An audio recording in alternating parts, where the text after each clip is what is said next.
तो आज हम लोग 1.3 पढ़ेंगे a growing middle class and बी गेजेस एंड इंड टू प्रिविलेज। इसको पढ़ने से पहले मैं आप लोगों को बता दूं कि 1.2 का आप लोग एक बार रिवाइज और 1.1 का अच्छे से रिवाइज करके आइए, जो हमारे लास्ट वीडियो में हमने अपलोड कर दिया है। तो अब यहाँ से हम लोग 1.3 पढ़ेंगे, तो आप लोग कॉन्सेंट्रेशन के साथ पढ़िएगा।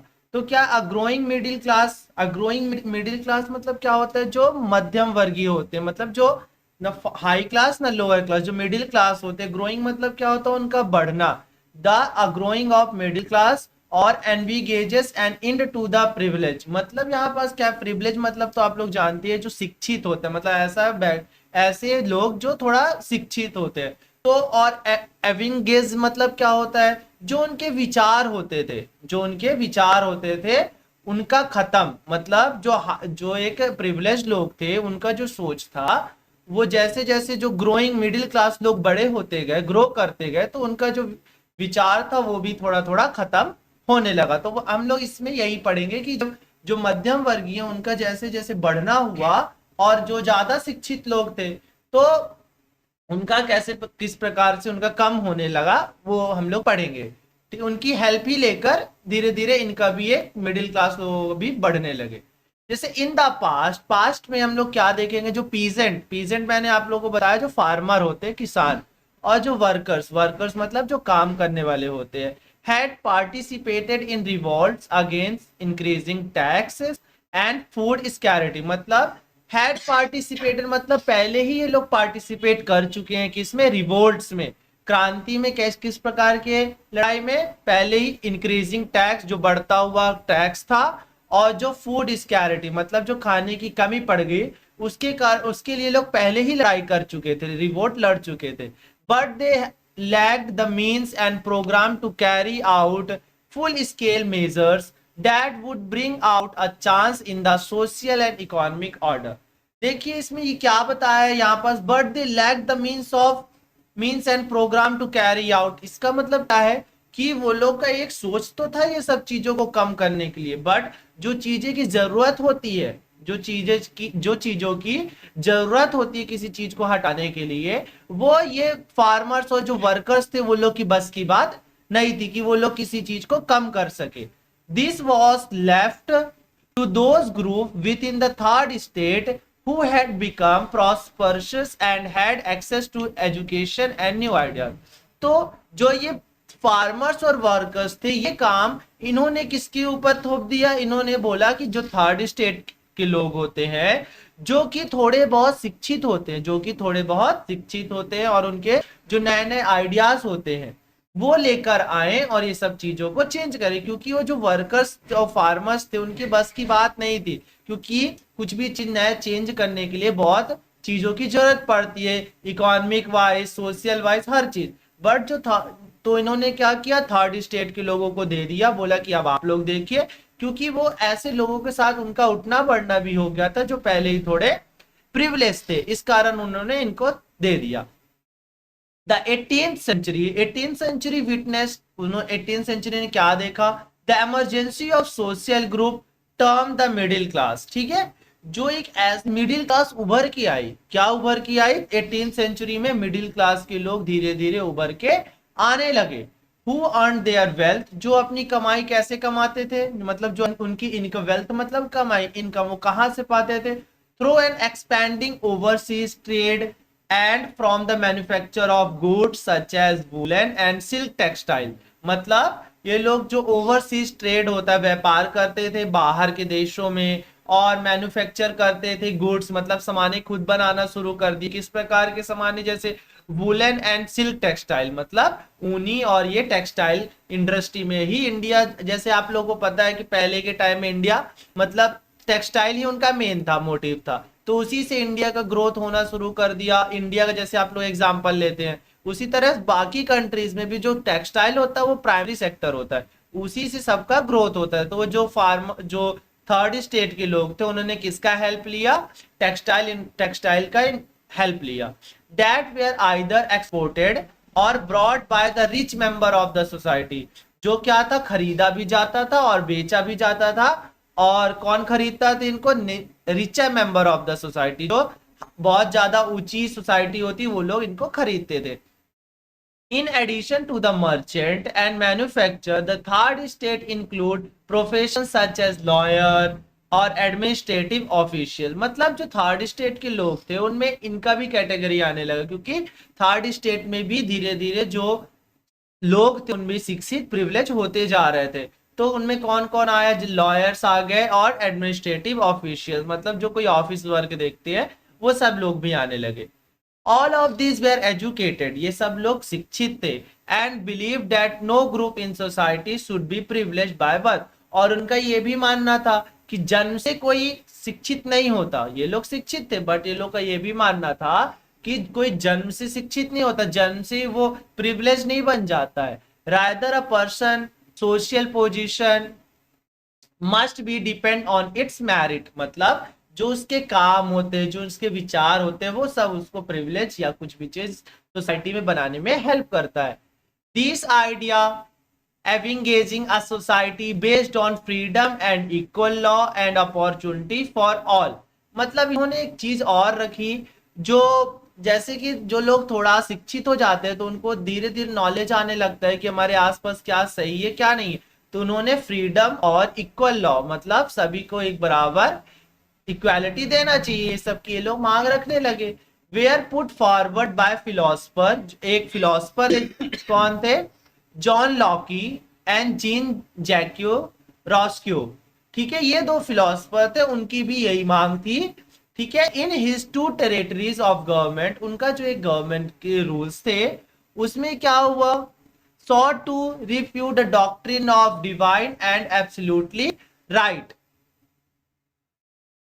of the monarch। इनका क्या था, इनका भी वही मोटिव था जो थर्ड स्टेट के लोग थे, कि सभी को एक तरह का अधिकार, एक तरह के विचार, ये सब चीज लोगों को मिले। रॉस्क्यू कैरिड द आइडिया, ये जो आइडिया था वो बहुत अच्छा था, क्योंकि ये नॉर्मली आता नहीं है। ये जो आइडिया था, proposing a form of government based on social contract between people and their representative. किस चीज का आइडिया, कि एक गवर्नमेंट बनाना पीपल, लोगों के लिए, एंड देयर रिप्रेजेंटेटिव, और कोई उनका नेतृत्व करे। The spirit of law, the spirit of law क्या कहता है, Montesquieu propose a division of power within the government between the legislative, executive and the judiciary. क्या था स्पिरिट ऑफ लॉ, क्या कहता है कि जो पावर होती है किसी एक के ऊपर नहीं, तीन लेजिस्लेटिव, तीन गवर्नमेंट बनती है, किनका किनका, लेजिस्लेटिव, एक्सिक्यूटिव एंड जुडिशरी। ये किसी भी गवर्नमेंट को बनाने के लिए ये तीन चीजें बहुत जरूरी होती है। ठीक है, this model of government was put into force in USA. ये जो मॉडल था लेजिस्लेटिव, एक्सिक्यूटिव और जुडिशरी का, ये यूएसए में पहले ही रख दिया गया था। After the 13th colonies declared their independence from Britain, तीन जो कॉलोनीज थे उन्होंने अपना इंडिपेंडेंस पहले ही डिक्लेयर कर दिया था, किससे, ब्रिटेन से। The American constitution and is guaranteed of individual right was an important example for the political thinker in France. मतलब जो अभी तक कॉन्स्टिट्यूशन के बारे में लोगों ने सोचना शुरू कर दिया, जो अमेरिकन कॉन्स्टिट्यूशन जो थी उन्होंने ये तक बोल दिया कि जो अब फ्रांस का पॉलिटिक आ रहा है, पॉलिटिकल व्यू आ रहा है, वो अब बहुत इंपॉर्टेंट है और वो बहुत सारा एग्जाम्पल हमारे सामने रखने वाला है। The idea of this philosopher were discuss intensively in salons and coffee house, मतलब ये जो फिलोसफर्स की बातें थी धीरे धीरे फैलने लगी, यहाँ तक कि वो सैलून में भी बातें चलने लगी और जो कॉफी हाउस थे वहां भी बातें उठने लगी। एंड स्प्रेड अमॉन्ग पीपल दो बुक्स एंड न्यूज़पेपर, और जो बुक पीपल जो लोग थे उनको किसके माध्यम से और पता चलने लगा, बुक्स और न्यूज़पेपर के थ्रू भी पता चलने लगा। These where frequently read allowed in a groups, मतलब कभी कभी ग्रुप्स में इनको तेज से पढ़ा भी जाने लगा। For the benefits of those who could not read and right, किस लिए, अब तेज तेज से पढ़े जाने लगा, इसलिए पढ़े जाने लगा तेज तेज से क्योंकि कुछ लोग ना उनको पढ़ना आता था ना लिखना आता था, तो उनको भी बताना जरूरी था, इसलिए सभी जगहों में इनकी बात छिड़ने लगी। The news that Louis 16 plan to impose further taxes to be able to meet the expenses of the state generated anger and protest against the system of privilege। मतलब जो लुइस 16 थे उन्होंने जो प्लान किया टैक्सेस बढ़ाने का, वो क्या था, जो आजकल के लोग थे, जो प्रिविलेज लोग थे, उन्होंने प्रोटेस्ट और अपना गुस्सा जायज किया। मतलब लोगों को, वो जो लुइस 16 है, उनको बताना शुरू किया कि जो आपको गवर्नमेंट को किसी चीज की जरूरत है तो आप डायरेक्टली किसी चीज पर टैक्स नहीं बढ़ा सकते। वो इस बात पर जो लोग थे वो अपना गुस्सा और प्रोटेस्ट करने लगे। फिर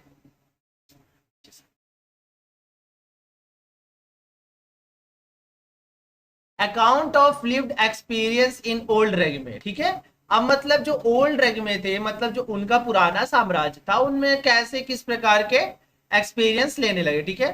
पहले कौन थे, जॉर्ज डेंटन थे, who letter became active in revolutionary politics. मतलब जो जॉर्ज डेंटन थे, उन्होंने आखिरकार जो रेवोल्यूशनरी पॉलिटिक्स थी उसमें भी आखिरकार उन्होंने अपना हिस्सा ज्वाइन किया, लेट ही सही बट किए। Wrote to a friend in 1973, अपने फ्रेंड को क्या लिखा, looking back upon the time, मतलब पीछे समय को देखते हुए, when he had just completed his studies, जब उन्होंने अपनी पढ़ाई खत्म करी थी। आई वॉज एजुकेटेड, अपने दोस्त को बता रहे हैं वो, I was educated in residential college of Plessis, मैं अपनी पढ़ाई कहाँ कंप्लीट किया, residential college of Plessis. There I was in the company of important man, मैं उस कंपनी में जुड़ा हुआ था, बहुत अच्छा मैन बन के। वंस माई स्टडी इंडेड, जब मेरी पढ़ाई खत्म हो गई, I was left with nothing, मेरे पास कुछ भी नहीं रह गया। I started looking for a post, मैं कोई काम को फिर ढूंढने लगा। इट वॉज इम्पॉसिबल, बहुत कठिन जा रहा, to find one at the law court in Paris, मतलब जो लॉ था कोर्ट पेरिस का, उसके हिसाब से मेरे को जॉब फाइंड करना बहुत मुश्किल जा रहा था। The choice of a career, मतलब जो मैं अपने कैरियर के बारे में जो चुना था, in the army was not open to me, army का रास्ता मेरे लिए वहां नहीं खुला था। As I was not noble by birth, क्योंकि मैं वहां जन्म से ही जन्म ने लिया था, क्योंकि पेरिस।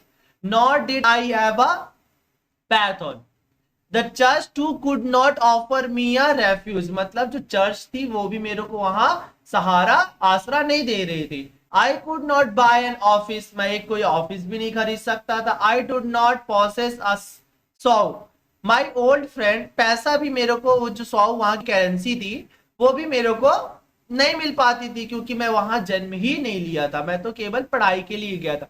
माई ओल्ड फ्रेंड, जो मेरा एक दोस्त था, turn their back to me, वो मेरा साथ देना शुरू किया, मना कर दिया, ठीक है। My old friend turn their back to me, मना कर दिया। The system had provided us with an education without however offering a field where our talent could be utilised, जो सिस्टम थी वो भी हमारे साथ नहीं दे रही थी और हमको कोई जमीन भी नहीं दे रही थी, और जो हमारा टैलेंट था वो भी धरा का, मतलब कोई काम नहीं रह गया उसका।